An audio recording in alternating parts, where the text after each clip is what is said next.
let's start off our discussion with the next subsection, which is about mechanism of breathing, a very conceptual area from the examination point of view. First of all, let's have a look at the big picture of this particular subsection. We'll talk about the difference between breathing and respiration in this subsection first of all. Secondly, we'll talk about the mechanism of breathing specifically. Thirdly, हम lung volumes and capacities पे बात करेंगे. Fourthly, we'll talk about the regulation of breathing, and last of all, we will talk about the composition of inhaled and exhaled air. Rather, we'll actually construct a table of the comparison of the composition of inhaled and exhaled air. So let's start off with the difference between breathing and respiration. And I have got few questions for you at this stage. A option is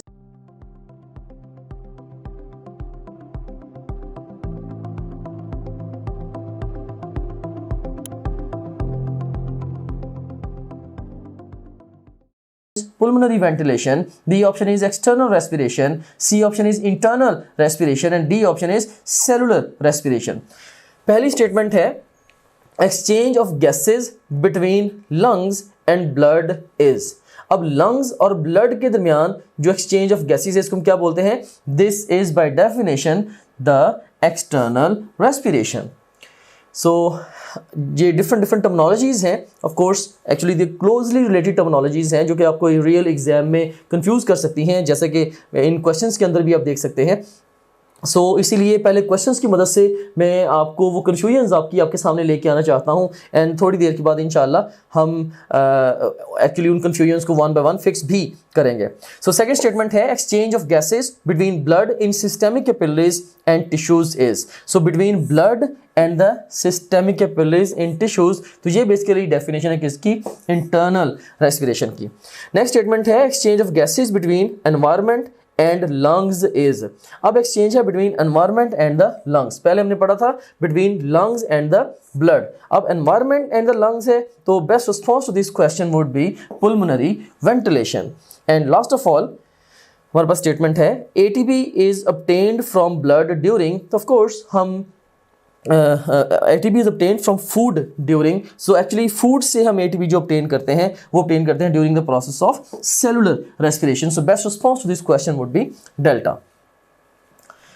So you seen here different terminologies का आपस में क्या relation है उसको मैंने इस tracing में sum up करने की कोशिश की है. First of all we have got the pulmonary ventilation और ब्रीदिंग. सो पहली बात आपने जो याद रखनी है वो ये याद रखनी है कि pulmonary ventilation and breathing is basically the same thing. या आप इस तरह से भी कह सकते हैं कि as a result of breathing we actually ventilate our alveoli, right, और we ventilate our lungs. So इसकी डेफिनेशन क्या है? Exchange of gases between environment and the lungs.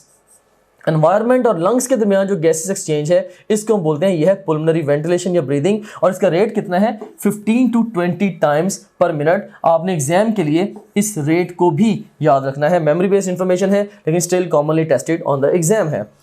And secondly we have got another definition, the pulmonary respiration. अभी हमने pulmonary ventilation को discuss किया है, अब हम pulmonary respiration की बात करते हैं. Basically pulmonary respiration and external respiration, this is one and the same thing.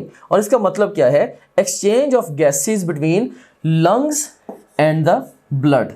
So lungs और blood के दरमियान जो gases exchange है वो क्या है? That is pulmonary respiration और external respiration.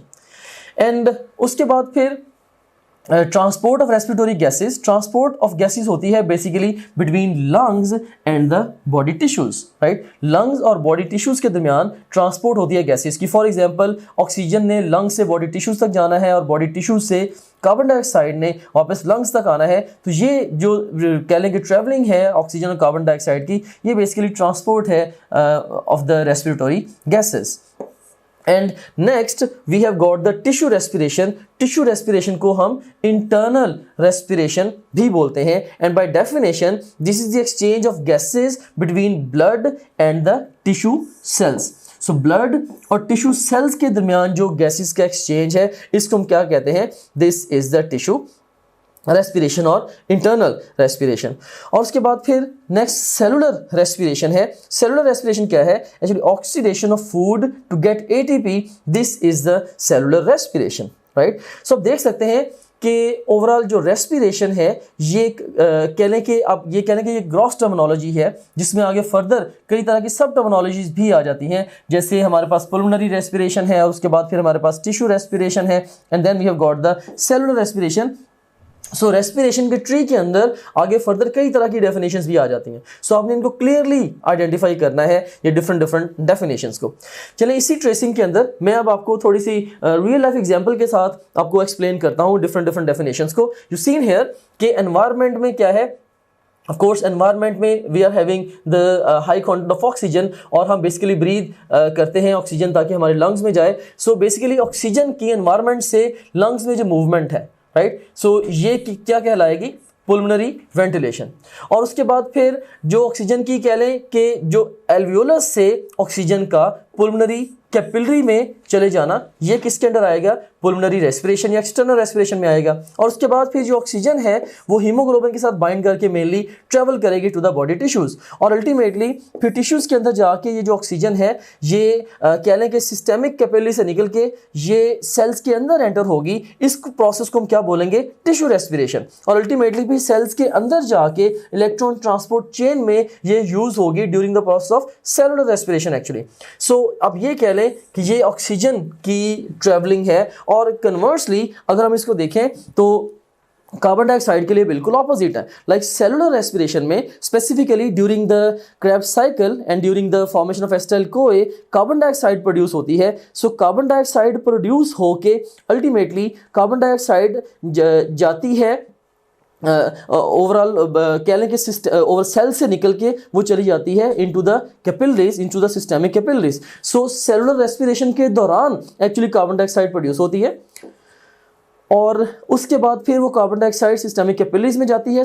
और सिस्टेमिक कैपिलरीज और टिश्यू सेल्स के दरमियान कार्बन डाइऑक्साइड की जो एक्सचेंज है वो आएगी टिश्यू रेस्पिरेशन में या इंटरनल रेस्पिरेशन में। और अल्टीमेटली फिर सेल से या सिस्टेमिक कैपिलरी से अब कह लें कि जो कार्बन डाइऑक्साइड की ट्रैवलिंग है टुवर्ड्स द लंग्स, ये ट्रांसपोर्ट में आएगी, और फिर लंग्स से कार्बन डाइऑक्साइड का निकल के या पुल्मोनरी कैपिलरी से स्पेसिफिकली कार्बन डाइऑक्साइड का निकल के ओवरऑल इसमें एल्वियोलस के अंदर चले जाना, ये क्या कहलाएगी? This would be called as the pulmonary respiration और एक्सटर्नल रेस्पिरेशन। और उसके बाद फिर लंग्स से या एल्वियोलस के ल्यूमन से ओवरऑल कार्बन डाइऑक्साइड का बाहर एनवायरनमेंट में वापस चले जाना, तो ये क्या कहलाएगा? This would be called as the pulmonary ventilation और ब्रीदिंग, राइट। सो इस पूरी ट्रेसिंग के अंदर यू कैन से कि टॉप टू बॉटम ये ऑक्सीजन की ट्रैवलिंग है, और ओवरऑल बॉटम टू टॉप जो है ये कार्बन डाइऑक्साइड की ट्रैवलिंग को यहाँ पे डिपिक्ट किया गया है।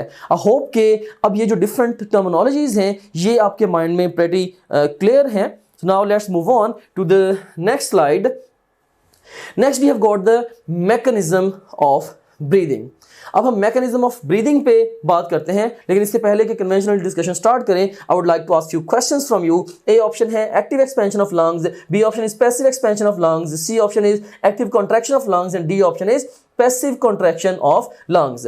और पहली स्टेटमेंट है which of the following process takes place during inhalation of fresh air. तो जब फ्रेश एयर की इनहेलेशन होती है तो उस वक्त इनमें से कौन सा प्रोसेस होगा? And the best response to this question would be passive expansion of lungs. Conceptually ऐसा क्यों है, हम इसको आगे चल के डिस्कस करते हैं। नेक्स्ट हमारे पास क्वेश्चन है एक्सपायरेशन इज ड्यू टू। अब जो एक्सपायरेशन होती है ये होती है because of the passive contraction of lungs. या एक और स्टेटमेंट है which of the following process takes place during exhalation of air. तो इसमें से भी अगेन ये जो सेकंड स्टेटमेंट है इसी को एक डिफरेंट वे में यहाँ पे थर्ड स्टेटमेंट में पूछा गया है। सो इसका जो बेस्ट रिस्पॉन्स होगा वो भी अगेन सेम होगा, passive contraction of the lungs, right. So इन सारे प्रोसेसेस में से during expiration passive contraction of lungs होगी। Now let's move on to another question. During inspiration passive expansion of lungs takes place due to. So during inspiration passive expansion of lungs takes place due to A option is contraction of diaphragm, B option is relaxation of intercostal muscles, C option is contraction of the intercostal muscles, and D option is contraction of diaphragm and the intercostal muscles. And the best जैसे ही आप अपनी toppler.bk की browser app में login होंगे, आपको ये हमारा home page नजर आएगा। इसमें ये पहला जो सेक्शन है ये आपके सब्जेक्ट से रिलेटेड मटेरियल का है। सेकंड सेक्शन जो एक्स्ट्रा सपोर्ट और गाइडेंस आपको रिक्वायर्ड है ये उसके हवाले से है। थर्ड जो सेक्शन है ये डिफरेंट की स्टैटिस्टिक्स एंड टॉपरेट की, जो कि आपका हमारे पे कॉन्फिडेंस इंक्रीज करेंगे। एंड लास्ट ऑफ ऑल ये एग्जेक्टिव समरी है आपकी ओवरऑल प्रिपरेशन की प्रोग्रेस के हवाले से। सो सबसे पहले सेक्शन को हम एक्सप्लोर करते हैं। इसमें से आप किसी भी सब्जेक्ट पे क्लिक करें, से हमारे पास ये सब्जेक्ट्स हैं biology, physics, chemistry, English, logical reasoning. इनमें से किसी भी सब्जेक्ट पे आप क्लिक करें तो आपको उस सब्जेक्ट में उसके वीडियो लेक्चर्स, रिवीजन नोट्स और प्रैक्टिस क्वेश्चन मिलेंगे। आप वीडियो लेक्चर्स पे क्लिक करेंगे तो उस सब्जेक्ट के सारे यूनिट्स या सेक्शंस आपके सामने ओपन हो जाएंगे। आप किसी भी सेक्शन को चूज करेंगे, उस सेक्शन के सारे टॉपिक्स ओपन हो जाएंगे। इनमें से जिस मर्जी टॉपिक को आप चूज करें, आप उसके वीडियो लेक्चर्स को यहाँ से वॉच वीडियो बटन क्लिक करके देख सकते हैं, right, like this over here. So ये वीडियो लेक्चर आपके सामने ये आ गया। अगेन टू न्यूरल पाथवे, इसमें भी एक हमारे पास, अगर आप जाते हैं फास्ट रिवीजन नोट्स पे, सो जिन स्लाइड्स को यूज करके हमने वीडियो लेक्चर्स रिकॉर्ड किए हैं, अब उन्हीं स्लाइड्स को आप यहाँ से रिवाइज कर सकते हैं। देख सकते हैं आपने फास्ट रिवीजन नोट्स पे क्लिक किया, इसमें सारे के सारे सेक्शन फिर ओपन हो गए। तो यहाँ पे एक बात मैं आपको यह बताना चाहता हूँ कि जो भी सेक्शन इंपॉर्टेंट है एग्जाम के पॉइंट ऑफ व्यू से, हमने उनके साथ इंपॉर्टेंट का टैग भी लगाया हुआ है, keeping in view the previous exam friends. Anyways, तो यहाँ पे आप किसी भी सेक्शन को चूज करें, सेल स्ट्रक्चर एंड फंक्शन को मैं चूज करता हूँ, जिसके सारे के सारे टॉपिक्स ओपन होंगे। इनमें से किसी भी टॉपिक को आप पिक करेंगे तो आप उसकी वो स्लाइड्स देख सकते हैं जिनसे उस टॉपिक का वीडियो लेक्चर रिकॉर्ड हुआ है। तो काफी सारा टाइम है आपका वो सेव होगा, आपको लेक्चर नोट करने की जरूरत नहीं है, आपको बने बनाए नोट्स मिल रहे हैं for the fast revision, rather super fast revision of the lectures. उसके बाद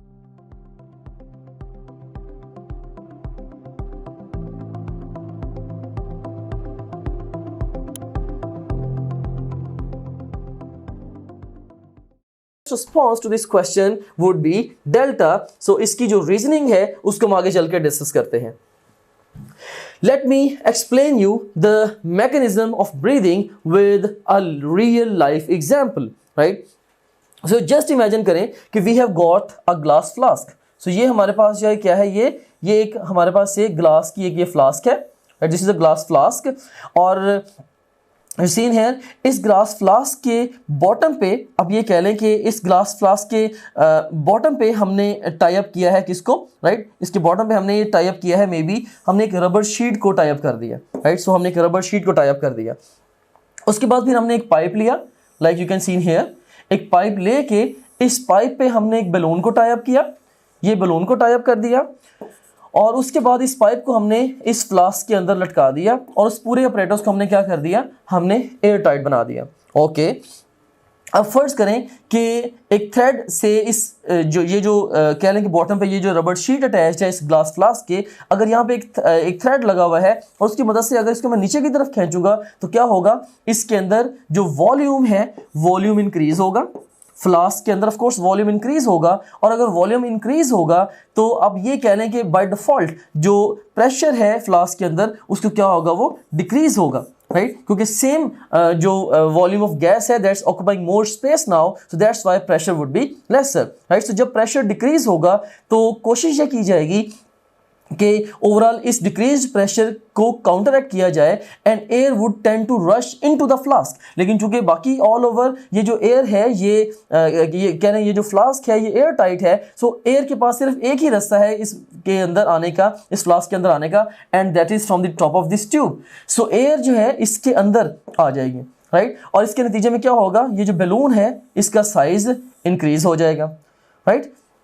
और उसके बाद फिर जब हम इस थ्रेड को छोड़ेंगे उससे क्या होगा, इस थ्रेड को जब हम छोड़ेंगे तो वापस जो रबर शीट है अपनी ओरिजिनल पोजीशन पे जाएगी, जिससे क्या होगा, इसके अंदर जो वॉल्यूम है वो कम होगा as a result of that pressure ज्यादा हो जाएगा। जब प्रेशर ज्यादा हो जाएगा, इस इफेक्ट को काउंटरैक्ट करने के लिए air would tend to move out of the system, लेकिन उसके पास बाहर जाने का सिर्फ एक ही रास्ता है, and that is from the top of this tube. So air अब ऑपोजिट डायरेक्शन में आप कह लें कि ट्रेवल करेगी, और अल्टीमेटली आप कह लें कि air would move out of the system. So same idea जो है वो मैकेनिज्म ऑफ ब्रीदिंग का है इवन इन आवर बॉडी। हमारी बॉडी में भी जो बेसिक जो मैकेनिज्म है ब्रीदिंग का, उसका आइडिया सेम है। यू सीन हियर, अब जस्ट अस्यूम करें कि अब ये जो है, ये balloon, this is representing our lungs. जो बलून है ये हमारे लंग्स को रिप्रेजेंट कर रहा है, और इसके अंदर यहाँ पे जो फ्लास्क, ये जो फ्लास्क है बेसिकली ये रिप्रेजेंट कर रही है हमारी चेस्ट कैविटी को रिप्रेजेंट कर रही है, और इसके अंदर ऑफ कोर्स जो वॉल्यूम है ये इंट्राथोरेसिक वॉल्यूम को, और इसके अंदर जो प्रेशर है वो इंट्राथोरेसिक प्रेशर को रिप्रेजेंट कर रहा है, राइट। सो हमारे अंदर भी ऐसा ही होता है बेसिकली कि डायफ्राम और इंटरकॉस्टल मसल्स के इंटरप्ले से ही अल्टीमेटली कह लें कि चेस्ट के अंदर वॉल्यूम और प्रेशर्स चेंज होते हैं। ओके, मैं आपको सिंपलर वे में इसको एक्सप्लेन करता हूं। अब जस्ट इमेजिन करें कि my right hand, this is representing the diaphragm, right, और से here we have got the diaphragm, right, और ये जो डायफ्राम है ये रेस्ट पे है डोम शेप्ड, राइट। और उसके बाद फिर ये जो ओवरऑल ये जो हैंड है, इसमें ये जो ओवरऑल मेरी जो थंब और इंडेक्स फिंगर है, they are representing one rib, so rib is there. So at the end of expiration, जैसे अब मैंने सांस बाहर निकाला, जब मैंने सांस ऐसे बाहर निकाला, इस वक्त अब जो डायफ्राम है ये डोम शेप्ड है, और इसके अलावा जो रिब्स हैं ये डाउनवर्ड्स और इनवर्ड्स मूव की हुई हैं। Eight this point in time जो रिब्स हैं ये डाउनवर्ड्स और इनवर्ड्स मूव की हुई हैं। अब क्या होगा, जब डायफ्राम कॉन्ट्रैक्ट करेगा और इसके अलावा इंटरकॉस्टल मसल्स कॉन्ट्रैक्ट करेंगे, तो डायफ्राम की कॉन्ट्रैक्शन की वजह से डायफ्राम स्ट्रेटन आउट होगा, और दूसरे नंबर पे जो इंटरकॉस्टल मसल्स जब कॉन्ट्रैक्ट करेंगे उसकी वजह से ribs upwards and outwards move करेंगी।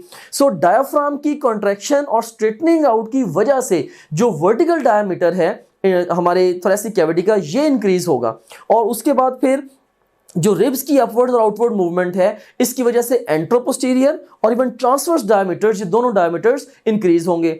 जब ये जो वर्टिकल और एंट्रोपोस्टीरियर और ट्रांसवर्स डायमीटर्स, तीनों डायमीटर्स जब इंक्रीज हो गए, तो इसकी वजह से क्या होगा, इंट्राथोरेसिक वॉल्यूम ये हो जाएगा इंक्रीज। जब इंट्राथोरेसिक वॉल्यूम इंक्रीज होगा तो इंट्राथोरेसिक प्रेशर कम होगा, and air would tend to rush into our chest cavity. लेकिन एयर के पास हमारे जो रेस्पिरेटरी पैसेजेस के अलावा कोई रास्ता नहीं है to get into the chest cavity, right. So ultimately we will end up having the air moving into the lungs which would cause the inflation of our lungs, and exactly opposite will happen during the expiration। यानी कि diaphragm relax होगा, again dome shaped हो जाएगा, intercostal muscles relax होंगे और they would move downwards and inwards, और इसके नतीजे में क्या होगा, इंट्राथोरेसिक जो वॉल्यूम है वो कम होगा, प्रेशर बढ़ेगा, and air would tend to move out of the system, right. So that is basically the mechanism of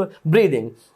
So let me explain this mechanism to you, rather sum up the highest yield facts for you through the token of this table. Let me orient you towards this table.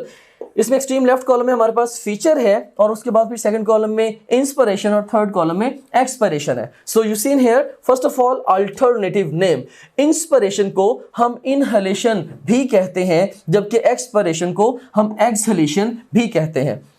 Alright, secondly, let's talk about the definition, right? So by definition, जो inspiration है this is taking in of the air, while the expiration this is taking out of the air. उसके बाद फिर diaphragm को क्या होगा during inspiration. अब हम खास तौर पे पहले फोकस करते हैं इंस्पिरेशन के फर्दर मैकेनिज्म के ऊपर। तो जो डायफ्राम है ड्यूरिंग इंस्पिरेशन क्या होगा, डायफ्राम कॉन्ट्रैक्ट करेगा, और कॉन्ट्रैक्ट करके ये लेस डोम शेप्ड हो जाएगा, और उसके बाद फिर इस कॉन्ट्रैक्शन की वजह से क्या होगा, जो वर्टिकल डायमीटर है, वर्टिकल डायमीटर चेस्ट का वो इंक्रीज करेगा। उसके बाद फिर इंटरकॉस्टल मसल्स जो है जब ये कॉन्ट्रैक्ट करेंगे तो इनकी कॉन्ट्रैक्शन की वजह से इनकी कॉन्ट्रैक्शन की वजह से क्या होगा, अपवर्ड्स एंड आउटवर्ड्स मूवमेंट होगी किसकी, रिब्स की। So when the intercostal muscles would contract, the ribs would move upwards and outwards, जैसे कि अभी शॉर्टली मैंने आपको हैंड मॉडल से एक्सप्लेन भी किया था। और इसके नतीजे में क्या होगा ultimately, so you seen here diaphragm की कॉन्ट्रैक्शन, डायफ्राम की कॉन्ट्रैक्शन और इंटरकॉस्टल मसल्स की कॉन्ट्रैक्शन और रिब्स की अपवर्ड एंड आउटवर्ड की तरफ मूवमेंट की वजह से, इन तीनों इफेक्ट्स की वजह से क्या होगा, अल्टीमेटली जो थोरैक्स का जो वॉल्यूम है वो इंक्रीज करेगा। जब वॉल्यूम इंक्रीज करेगा, इंट्राथोरैसिक प्रेशर डिक्रीज करेगा। When the intrathoracic pressure would decrease, the air would tend to move into the lungs and as a result of that the lungs they would become inflated. और ये जो process है overall ये active होगा। लेकिन यहां पे आप एक बात पे जरा गौर कीजिएगा कि खुद से जो लंग्स हैं ये एक्टिवली कॉन्ट्रैक्ट और रिलैक्स नहीं करते, लंग्स जस्ट पैसिवली बिहेव कर रहे हैं, राइट। सो इंस्पिरेशन के दौरान जो लंग्स की एक्सपेंशन है वो पैसिव है, और एक्सपिरेशन या एक्सहेलेशन के दरमियान जो लंग्स की कॉन्ट्रैक्शन है वो भी पैसिव है, वो भी सेकेंडरी है। लेकिन फिर भी ओवरऑल इंस्पिरेशन को हम एक्टिव प्रोसेस कहते हैं। वो इस सेंस में प्रॉब्ली कहते हैं कि इसमें जो इंटरकॉस्टल मसल्स हैं उनकी कॉन्ट्रैक्शन हो रही है, और जैसे इनकी डायफ्राम की भी कॉन्ट्रैक्शन हो रही है। सो एज अ प्रोसेस आप कह लें कि इंस्पिरेशन एक्टिव है। लेकिन अगर हम सिर्फ लंग्स की हद तक बात करें कि इंस्पिरेशन और एक्सपिरेशन दोनों ही लंग्स की हद तक पैसिव है, राइट। सो लंग की जो एक्सपेंशन है या इन्फ्लेशन और डिफ्लेशन है respectively during the inspiration and the expiration, दोनों चीजें पैसिव है। Keep this fact in your brain, ये एक पैराडॉक्सिकल फैक्ट है। ओके, अब एक्सपिरेशन में क्या होता है, एक्सपिरेशन में जो डायाफ्राम है ये रिलैक्स करेगा।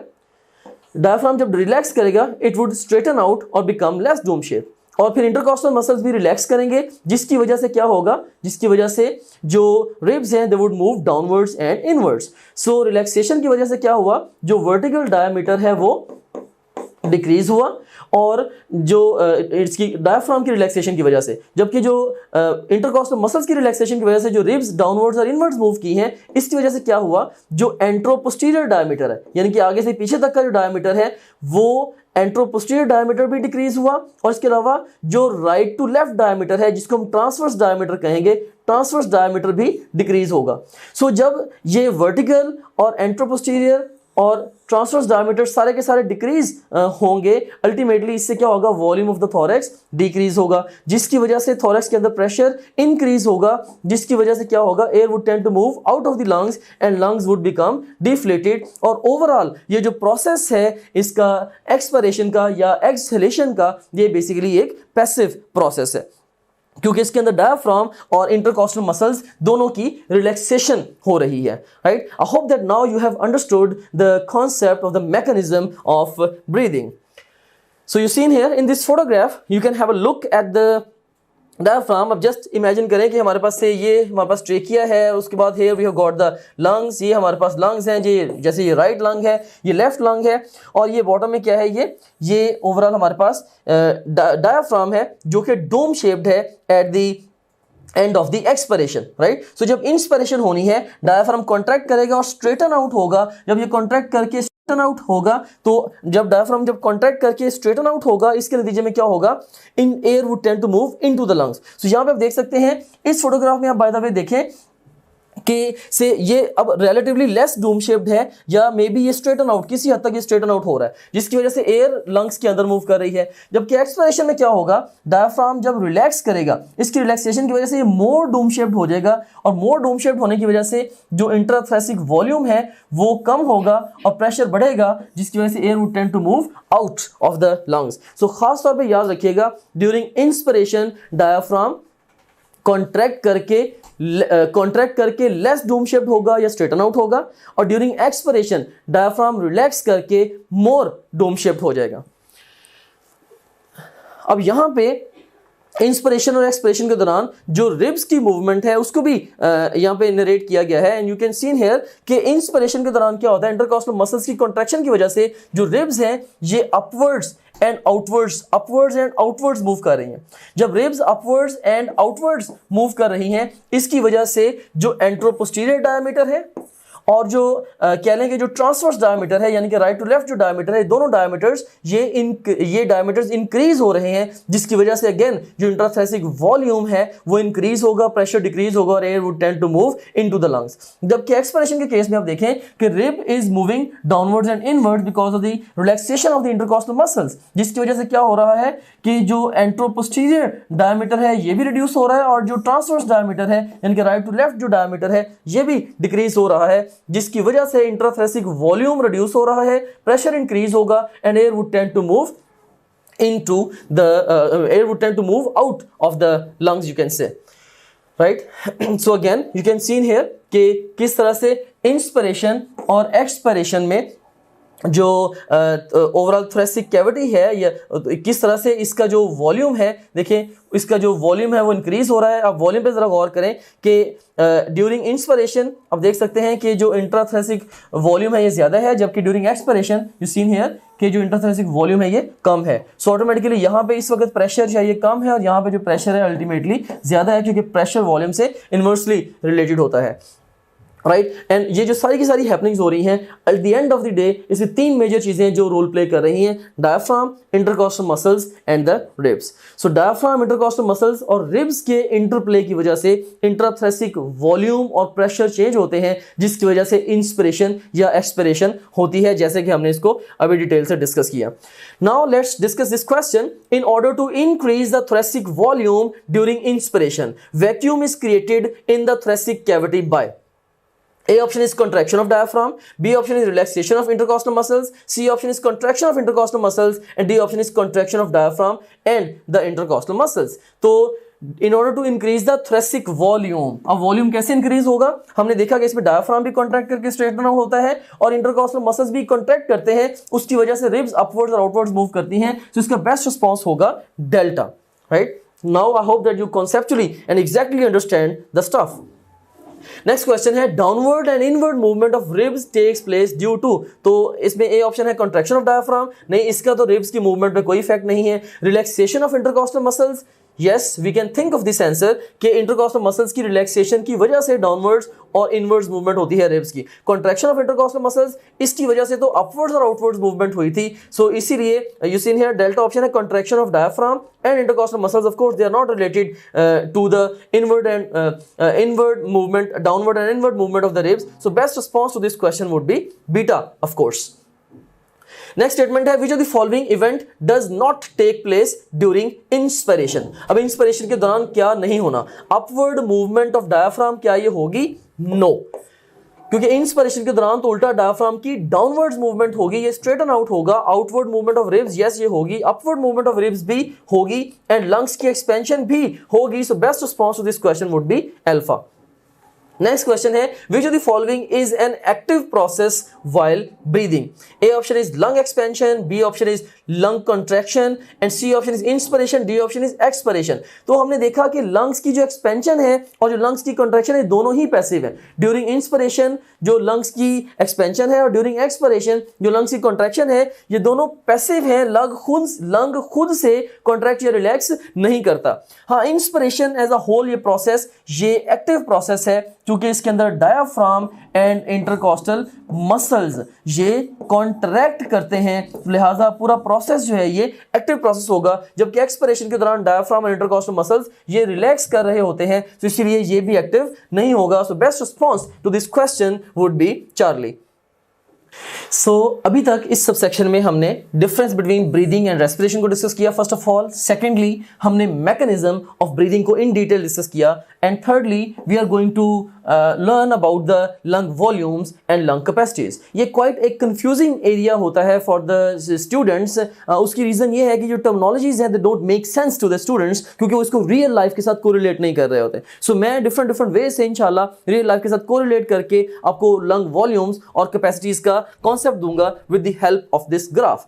सो जब भी कभी ग्राफ क्वेश्चन एग्जाम में अपीयर होता है, students actually they get panic, right? They really think that the graph questions are real-time hard questions, लेकिन मैं ये बताना चाहता हूं कि जब अगर आप ग्राफ क्वेश्चंस की तरफ अपनी एक सिस्टमैटिक अप्रोच डेवलप कर लें तो graph questions probably easiest questions होते हैं to pick on the final exam, क्योंकि जो आपको इंफॉर्मेशन चाहिए होती है for answering the question that information is hidden in the graph. It's just that you have to learn to read the graph. So whenever you face a graph question on your final exam, first thing to do is focus on the axis. So अगर ये हमारे पास एक graph है, इसके भी हम axis पे focus करते हैं। इसके एक्स एक्सिस पे we have got times, time and this maybe this time is in seconds, और इसके y axis के ऊपर क्या है? we have got the volume of air in the lungs, और ये वॉल्यूम किसके अंदर है? ये मिलीलीटर्स के अंदर है।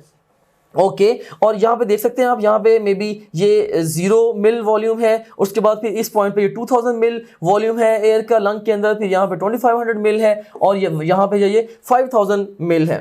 ऑलराइट, अब आप जस्ट इमेजिन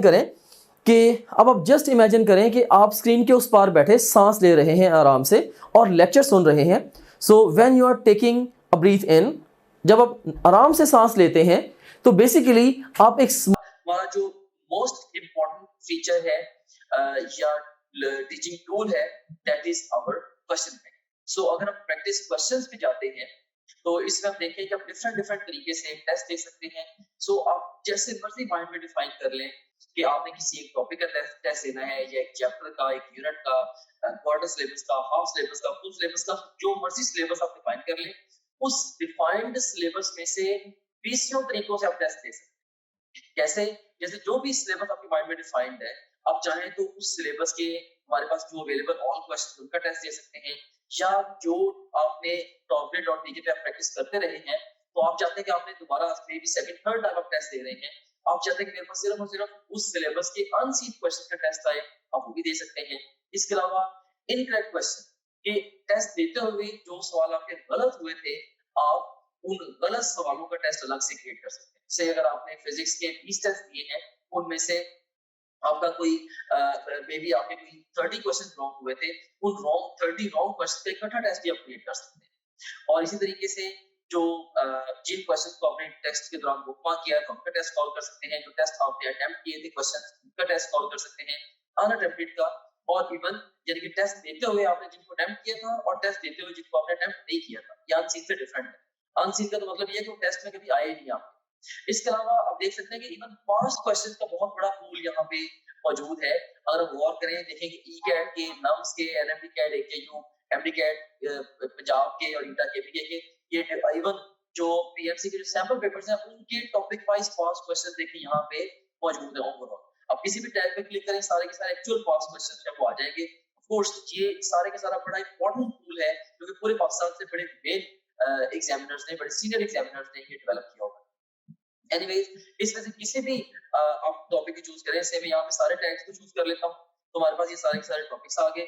इनमें से किसी एक टॉपिक को मैं चूज करूँ या एक सेक्शन को, या मैं मल्टीपल सेक्शन को चूज करूँ, तो मैं उसका टेस्ट दे सकता हूँ। से मैंने 2 सेक्शन को चूज किया, इसमें से सेम है कार्बोहाइड्रेट्स और प्रोटीन्स, इनका टेस्ट देना चाहता हूँ, या ओवरऑल मैं सारे सेक्शन का टेस्ट देना चाहता हूँ, वो मैं दे सकता हूँ। या मैं डिफाइन करूंगा मे बी जी मैंने 50 एमसीक्यूज का टेस्ट देना है, तो ये 50 एमसीक्यूज का टेस्ट आपके सामने ये क्रिएट हो गया। सो ये आपके सामने आ गई है जी टेस्ट की स्क्रीन, जिसमें आप देख सकते हैं कि ये ईटा केमिकल का पास्ट क्वेश्चन है, ये स्टेटमेंट है, ये ऑप्शंस हैं। इसमें ओवरऑल ये देखिए कि इसमें अगर आपने पिक किया तो आपका ये करेक्ट आंसर भी सामने आ गया। अगर आप इसकी एक्सप्लेनेशन देखनी है तो वो भी आप देख सकते हैं। इसके अलावा ये क्वेश्चन वेरीफाइड है बाय आवर टीम, इसको अगर आप चाहें बुकमार्क कर सकते हैं। इस क्वेश्चन से रिलेटेड डिफरेंट स्टैट्स यहाँ पे आ रहे हैं वगैरह वगैरह। यहाँ से आप नेक्स्ट क्वेश्चन पे जा सकते हैं, जरूरत पड़े तो आप यहाँ से प्रीवियस क्वेश्चन पे जा सकते हैं, और फिर अल्टीमेटली जब आप चाहें आप टेस्ट को फिनिश करके इवन रिजल्ट को भी व्यू कर सकते हैं। ऑलराइट, सो इस तरह से ये टेस्ट आपने इसको रिजल्ट को व्यू कर लिया। एनीवेज, इसके बाद अब हम चलते हैं दोबारा अपने होम पेज की तरफ। सो आप किसी भी जितने भी आपका सब्जेक्ट्स हैं, बायोलॉजी, फिजिक्स, केमिस्ट्री, इंग्लिश और लॉजिकल रीजनिंग, इन सब सब्जेक्ट्स के आप वीडियो लेक्चर्स, वीडियो नोट्स और अनलिमिटेड एमसीक्यू प्रैक्टिस यहाँ से कर सकते हैं। जितने भी आप प्रीवियस टेस्ट जो भी टेस्ट आपने दिए होंगे, अगर आप प्रीवियस टेस्ट पे क्लिक करेंगे तो सारे के सारे टेस्ट आपके यहाँ पे आ रहे होंगे। इसके अलावा जो आपकी जो ओवरऑल प्रोग्रेस है उसकी जो डिटेल है वो सारी की सारी यहाँ पे आ रही है।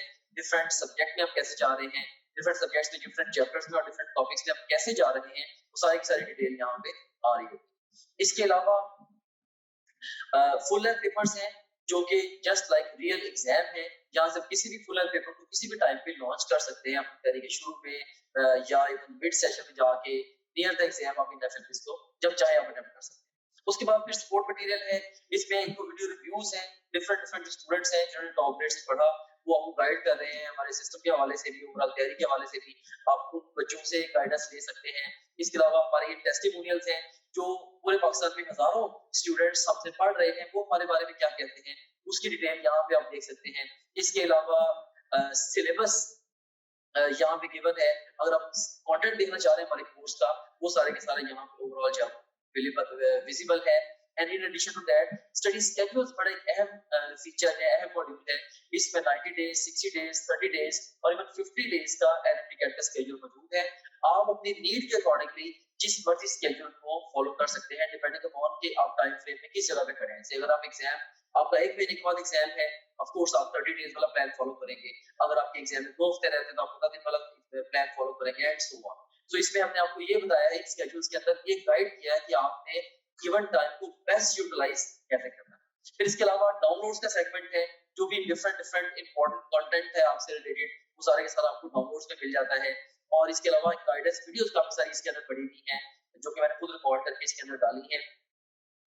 इसमें बहुत सारे हवालों से जनरल गाइडेंस आप इन वीडियो से ले सकते हैं। सो ये था हमारे पास ये हमारे पास गाइडेंस वीडियोस का ये सेगमेंट था। Okay, so this was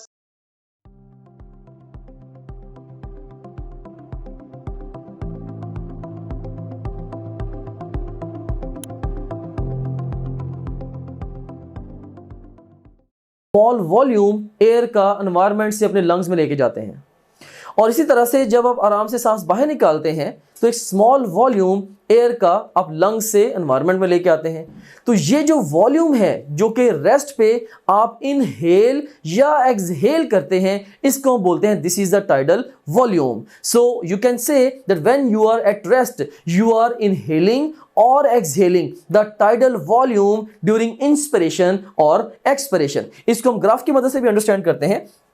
just imagine करें कि अभी आप सांस बाहर निकाल के हटे हैं तो इस वक्त भी आपके लंग्स में जो एयर मौजूद है और अभी भी यहाँ पे 2000 मिल एयर आपके लंग्स में मौजूद है, अगर आपने आराम से पैसिवली सांस बाहर निकाला, जोर से नहीं। उसके बाद फिर जब आप इंस्पायर करते हैं, ये जो अपगोइंग कर्व है ये इंस्पिरेशन को रिप्रेजेंट कर रही है।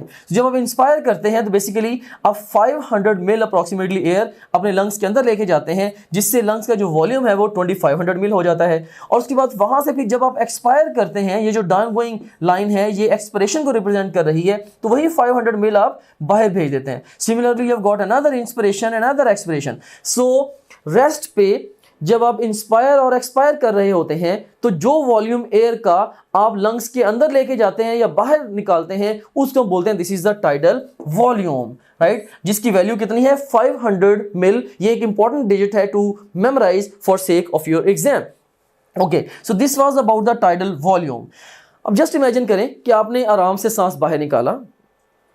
स्टिल अगर आप चाहें तो आप मेरे साथ इसको मैनूवर को परफॉर्म भी कर सकते हैं। आपने आराम से सांस बाहर निकाला, अब आप अगर पूरे जोर से सांस को बाहर निकालेंगे, राइट, अगर आप पूरे जोर से सांस को बाहर निकालते हैं you can get extra air out of your lungs, right. So कोशिश करें जैसे आप बैलून इन्फ्लेट करते हुए कोशिश करते हैं, try to get maximum air out of your lungs, right. So जब आप मैक्सिमम एयर आप अपने लंग्स से बाहर निकालने की कोशिश करते हैं, इवन आपकी फोर्सफुल एक्सपायरेशन के बाद भी एक वॉल्यूम है एयर का जो कि आपके लंग्स के अंदर रह जाता है, इसको हम बोलते हैं रेजिडुअल वॉल्यूम। और रेजिडुअल वॉल्यूम को रेजिडुअल हम इसीलिए कहते हैं क्योंकि ये रेजिडुअल है, यानी कि इसको हम बाहर नहीं निकाल सकते, it's always gonna stay in the lungs. So lungs में कम से कम ये जो रेजिडुअल वॉल्यूम है एयर का ये तो लाजमी तौर पर मौजूद होगा, जिसकी जो वैल्यू है वो 1500 मिल है।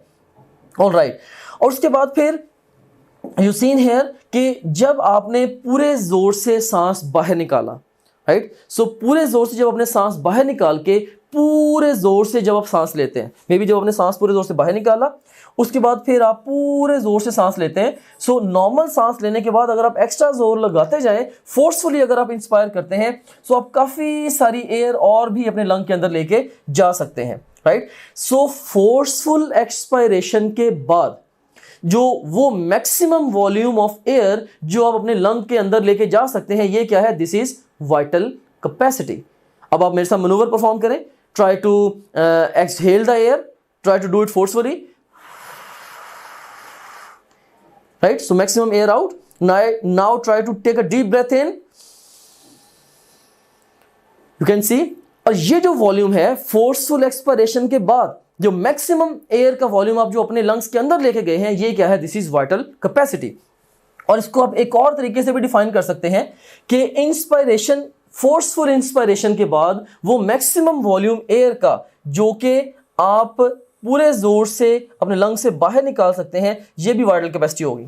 मैक्सिमम वॉल्यूम एयर का जो आप अपने लंग से बाहर निकाल सकते हैं, ये भी वाइटल कैपेसिटी है। तो दो तरीके से इसको हम डिफाइन करते हैं। इसकी जो वाइटल कैपेसिटी की जो वैल्यू है that is 3500 mill, right. So vital capacity के अंदर आप देख सकते हैं कि इसके अंदर फोर्स्ड एक्सपायरेटरी वॉल्यूम और इवन जो ये कहने की ये ओवरऑल ये फोर्स्ड एक्सपायरेशन का ये जो वॉल्यूम है ये भी इसमें एक्स्ट्रा है, रेजिडुअल वॉल्यूम भी इसमें शामिल है, और ये वाला एक्स्ट्रा वॉल्यूम जो फोर्सफुल इंस्पायरेशन के जरिए एयर में गया ये भी शामिल है। सो ये जो कैपेसिटी है ये मल्टीपल वॉल्यूम्स का मजमुआ है। सो जब भी वर्ड आए कैपेसिटी, इसका मतलब है कि ये मोर देन वन वॉल्यूम्स से मिलकर बनी है। बहरहाल वाइटल कैपेसिटी इज 3500 मिल।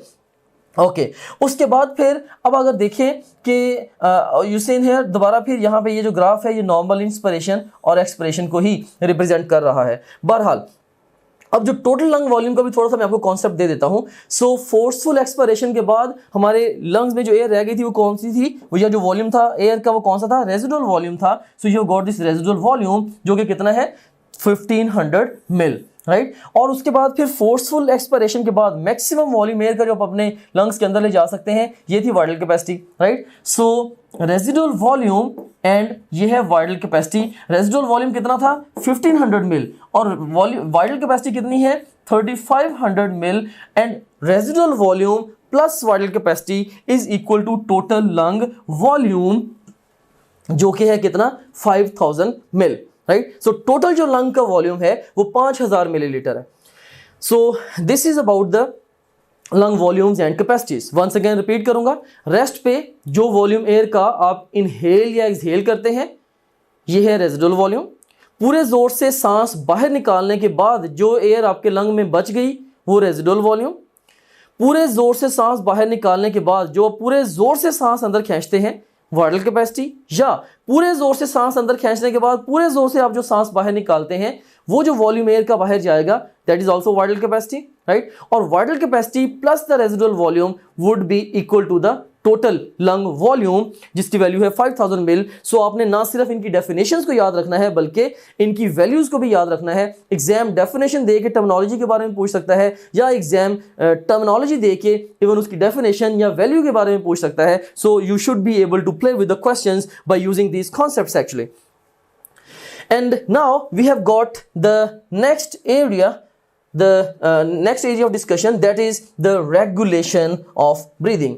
कि जो breathing है ये जो हम सांस ले रहे हैं बेसिकली ये किस तरह से रेगुलेट हो रहा है, कहाँ से रेगुलेट हो रहा है, कैसे हमारे सांस की रफ्तार बढ़ती है, कैसे कब सांस की रफ्तार कम होती है। सो क्या चीज़ है जो हमें जिंदा रखे हुए है, हम इन चीज़ों के ऊपर डिस्कशन करने लगे हैं, राइट। सो इससे पहले कि इस टॉपिक की निटी ग्रिटी में मैं जाऊँ, I would like to ask you questions just to test your understanding at this point in time. A option is increase partial pressure of oxygen, B option is decreased partial pressure of oxygen, C option is increased partial pressure of carbon dioxide, and D option is decreased partial pressure of carbon dioxide। इसमें हमारे पास पहली statement है during chronic hypoxic conditions important regulator of alveolar ventilation is।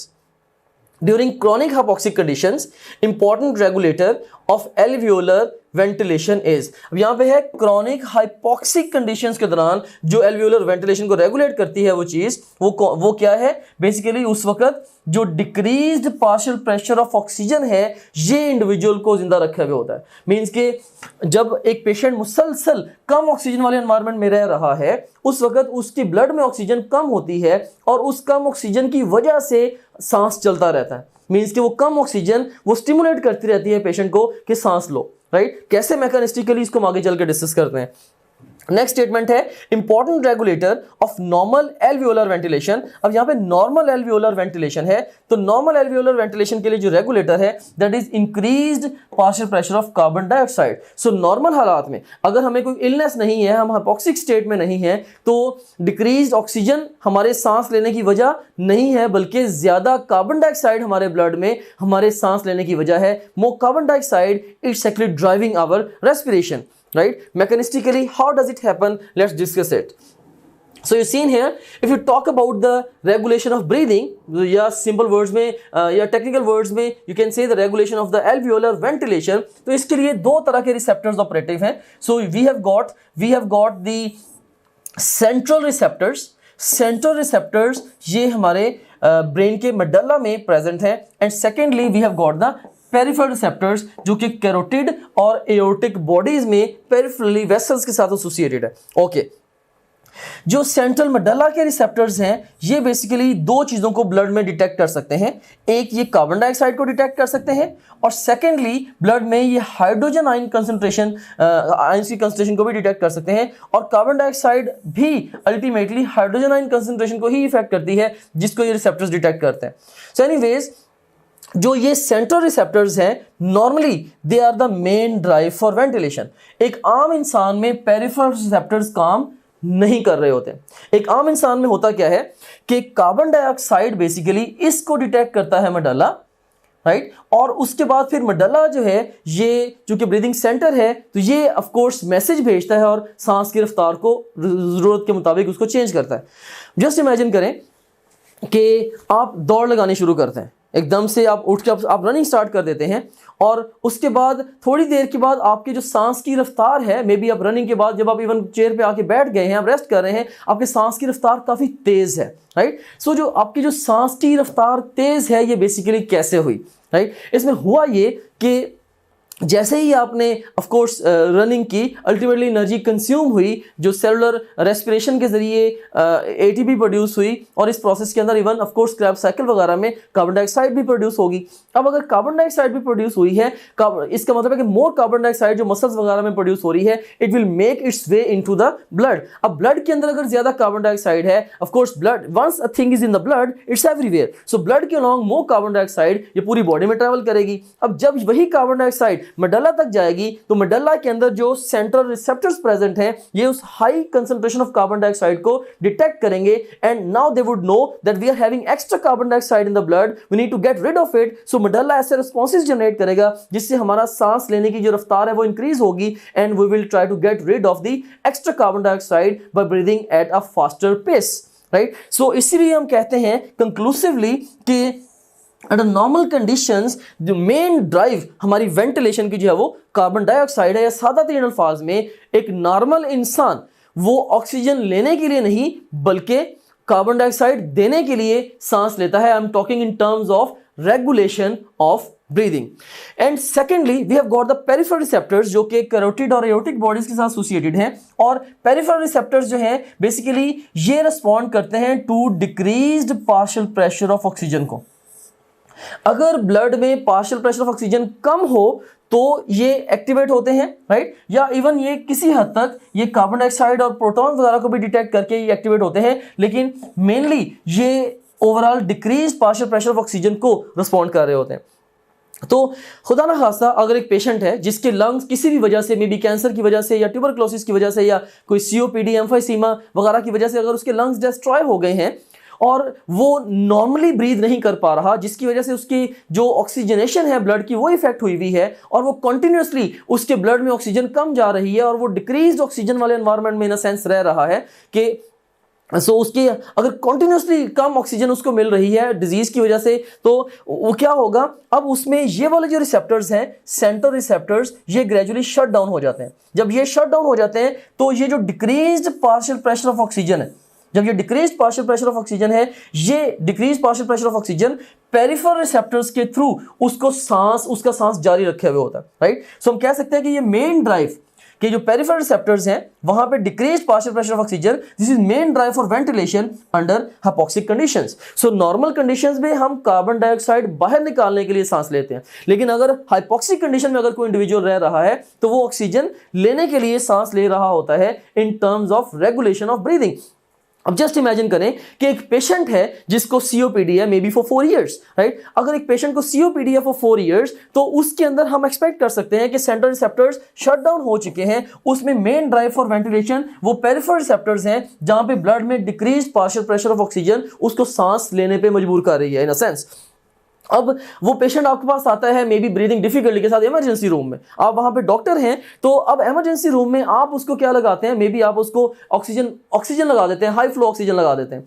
High flow oxygen लगाने से क्या होगा, ये जो पार्शियल प्रेशर है ऑक्सीजन का कम पार्शियल प्रेशर जो था, ये partial pressure it would tend to come back to normal, ये पार्शियल प्रेशर हाई हो जाएगा क्योंकि उसकी थोड़ी ऑक्सीजनेशन बेहतर हो जाएगी।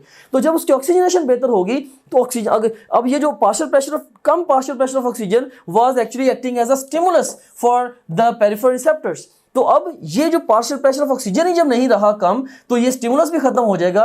तो अब कह लें कि जो पेशेंट है उसकी वेंटिलेटरी ड्राइव चली जाएगी, यानी कि अब कोई भी चीज, पहले कार्बन डाइऑक्साइड वाले रिसेप्टर पहले ही बंद है, अब कम ऑक्सीजन वाले रिसेप्टर भी बंद हो गए। अब कोई भी चीज उसके सांस को ड्राइव नहीं करेगी, फिर उस मरीज को मे बी हमें मसनूई सांस देना पड़ेगा या ultimately it would and up with the death of the patient, right.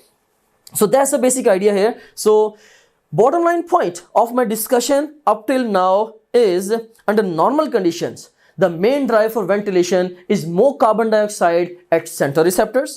Under hypoxic conditions, under low oxygen conditions, the main drive for ventilation is decreased partial pressure of oxygen at the peripheral receptors. So that's all about the regulation of breathing. Now let's talk about the composition of inhaled and exhaled air. लेकिन इससे पहले कि हम inhaled और exhaled air की composition पे बात करें, I would like to ask you questions from you. A option is oxygen, B option is carbon dioxide, C option is water vapors, and D option is nitrogen. पहली statement है concentration of which gas is highest in trachea at the end of inspiration. तो inspiration के and पे trachea में जो air है वो कौन सी एयर है? सिंपली एनवायरमेंट वाली एयर है। तो एनवायरमेंट में हाईएस्ट कंसंट्रेशन किसकी है? नाइट्रोजन की। Delta is the best response. Concentration of which gas is lowest in trachea at the end of inspiration. तो सांस जब हम लेते हैं तो उस वक्त किस गैस की कंसंट्रेशन लोएस्ट है इन ट्रेकिया? ऑफ कोर्स उस वक्त इंस्पायर्ड एयर है, तो ट्रेकिया में तो इंस्पायर्ड एयर में सबसे कम कंसंट्रेशन किसकी है? कार्बन डाइऑक्साइड की। Beta is the best response. Next statement है concentration of which gas is highest in trachea at the end of expiration. अब ये एक पैराडॉक्सिकल के साथ क्वेश्चन है कि जब हम सांस बाहर निकाल रहे हैं उस वक्त सबसे जो गैस जो कि ट्रेकिया में वो हाईएस्ट है, कौन सी gas? Highest at the end of the expiration. अगर आप सोच रहे हैं कार्बन डाइऑक्साइड, ये रॉन्ग आंसर होगा टू दिस क्वेश्चन। ठीक है, कार्बन डाइऑक्साइड इंस्पायर्ड एयर की निस्बत ज्यादा है लेकिन ओवरऑल हाईएस्ट नहीं है। ओवरऑल हाईएस्ट इसमें भी वही होगी जो कि इंस्पायर्ड एयर में थी, that is the nitrogen. Next question है concentration of which gas is lowest in trachea at the end of inspiration. अब किस गैस की जो कंसंट्रेशन है वो ट्रेकिया में सबसे कम है at the end of expiration. अब एक्सपिरेशन के एंड पे वैसे तो अब ये जो एक्सहेल्ड एयर होगी इसमें ज्यादा कार्बन डाइऑक्साइड शामिल है, लेकिन पैराडॉक्सिकली इवन एक्सहेल्ड एयर में भी जो कंपैरेटिवली जो सबसे कम कंसंट्रेशन है वो कार्बन डाइऑक्साइड ही की है। सो इसका आंसर पैराडॉक्सिकली कार्बन डाइऑक्साइड है। अगर आपको लग रहा है कि मैं इस क्वेश्चन को रॉन्ग डिस्कस कर रहा हूं, अभी हम नेक्स्ट चल के टेबल डिस्कस करते हैं, वहां से खुद ब खुद आपका ये कॉन्सेप्ट क्लियर हो जाएगा, राइट। नेक्स्ट हमारे पास स्टेटमेंट है concentration of which gas differs greatly between inspired and expired air. तो इंस्पायर्ड और एक्सपायर्ड एयर के भी हम टेबल का कंपैरिजन भी लेते हैं, लेकिन जिस गैस की कंसंट्रेशन सबसे ज्यादा वेरी करेगी तो वो गैस कौन सी है? That is carbon dioxide. Overall कह लें कि सेवरल फोल्ड्स जो एक्सहेल्ड एयर में कार्बन डाइऑक्साइड की कंसंट्रेशन है इनहेल्ड एयर की निस्बत ज्यादा है। Now let's discuss this table. So let me Orient you towards this table. यहाँ पे एक्सट्रीम लेफ्ट कॉलम में हमारे पास एंटिटी है, इनहेल्ड एयर में उसकी परसेंटेज है, एक्सहेल्ड एयर में परसेंटेज है, और इनहेल्ड और एक्सहेल्ड का डिफरेंस भी यहाँ पे हम लेके आए हैं। So first of all oxygen, inhaled air में ऑक्सीजन कितनी है? 21%, carbon dioxide 0.04% and water vapours variable है डिपेंडिंग अपॉन द एनवायरनमेंट, और नाइट्रोजन 79% है। सो इनहेल्ड एयर में सबसे ज्यादा गैस कौन सी है? नाइट्रोजन। सबसे कम कौन सी है? Carbon dioxide, right. और सेकंड नंबर पे जो सेकंड हाईएस्ट कंसंट्रेशन है वो किसकी है? वो ऑक्सीजन की है, राइट। वेरिएबल कौन सी चीज है सबसे ज्यादा? Of course depending upon environment water vapours की वेरिएबल है। अब हम एक्सहेल्ड एयर को देखते हैं।